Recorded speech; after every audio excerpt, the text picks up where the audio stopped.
Bienvenue. Alors aujourd'hui, on part au Québec pour une exploration un peu différente de sa cuisine. On va essayer d'aller au-delà des images habituelles, quoi. Oui, exactement. On s'appuie sur un article qui suit Philippe Etchebest pour son émission Un chef au bout du monde. C'est ça. L'idée, c'est vraiment de creuser l'authenticité de cette cuisine, son lien au terroir, à l'histoire, aux savoirs ancestraux aussi. Hmm.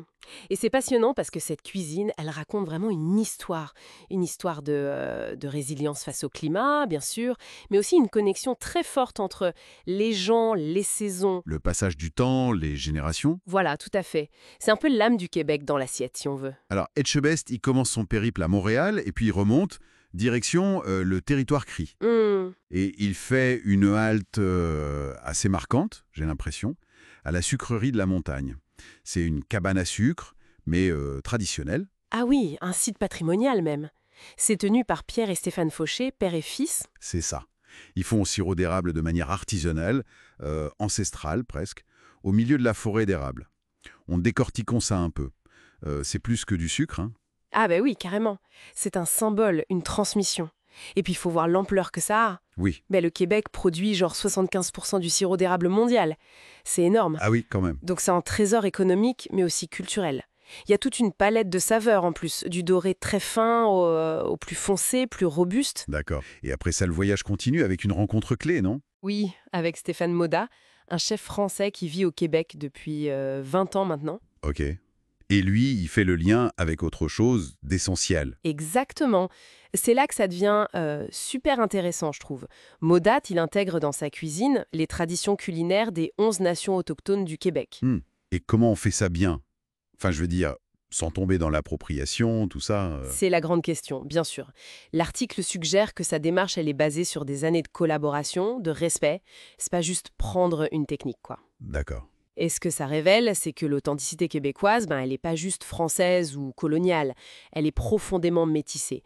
Les savoirs des Premières Nations, les Abénakis, les Cris, les Hurons-Wendat, les Inuits, etc., ils sont pas juste une note historique. C'est un pilier vivant, en fait. C'est ça, leurs techniques de conservation, de préparation, leur relation à la nature, tout ça façonne encore la cuisine aujourd'hui.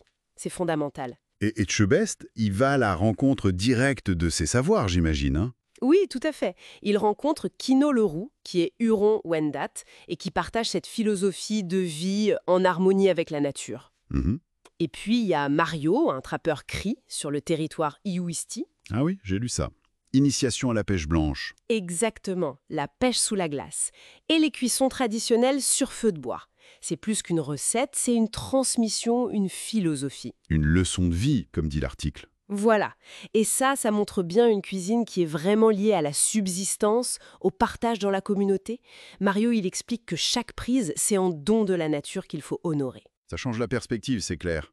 On est loin du simple plat typique. Bon, évidemment, il y a la poutine, on peut pas l'oublier. Bien sûr, la poutine existe, c'est un emblème aussi à sa manière, mais c'est juste une petite partie d'un paysage culinaire qui est beaucoup, beaucoup plus vaste et profond. Alors si on résume un peu tout ça, qu'est-ce qu'on en tire? Cette cuisine québécoise authentique, elle est tissée d'histoire, marquée par un territoire exigeant. Et surtout, elle est vivante grâce à la sagesse, aux pratiques millénaires des premiers peuples.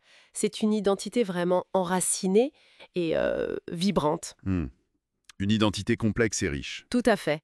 Et peut-être ça peut ouvrir une petite réflexion pour chacun en voyant comment cette cuisine-là puise sa force dans la tradition, dans l'adaptation, mais aussi dans ce respect profond de l'environnement hérité des Premières Nations. Oui, Ça nous interroge un peu sur notre propre rapport à ce qu'on mange, non?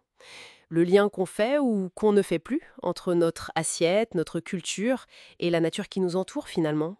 bonne question à laisser infuser, en effet.